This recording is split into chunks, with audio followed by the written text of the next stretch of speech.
Well, hello there, everybody. Rabbit.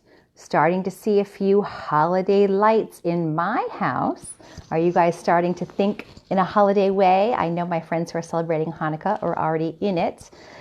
It's a wonderful time of year, and it can be a very difficult time of year. It can be a sad time of year for those experiencing it for the first time without loved ones, perhaps. I have several friends in that situation. It's also a time of year where our financial resolutions, our financial budget can go off the rails. It's very easy to spend more than we intend over the holidays, especially maybe this is a year where we're getting together with people and we didn't last year. So it's easy to kind of maybe go overboard from what you had been planning. So I have a couple of thoughts. In fact, this time of year is one of the reasons I tell clients when we're trying to figure out what does life cost you, you can't just add up the stuff that you spend every month, because that leaves out the things that happen less than once a year, like birthdays or vacations or the holiday season, whatever it might be for you. So here's a couple tips that I think are helpful. Number one is to write it all down.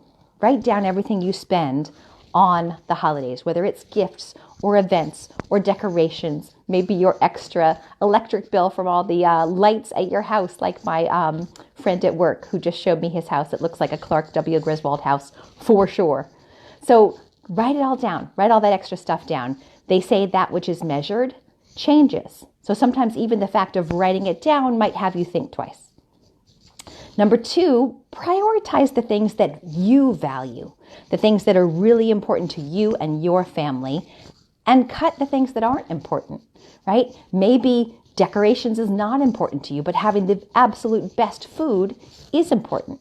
Or maybe it's, getting together and doing a big event as a family, going to see a show or a performance of the Nutcracker.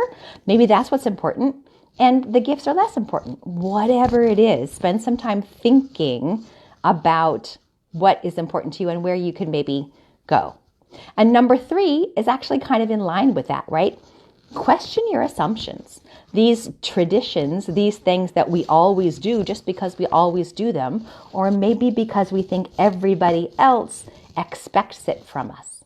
Maybe we do something that we think people are going to freak out if we don't do this.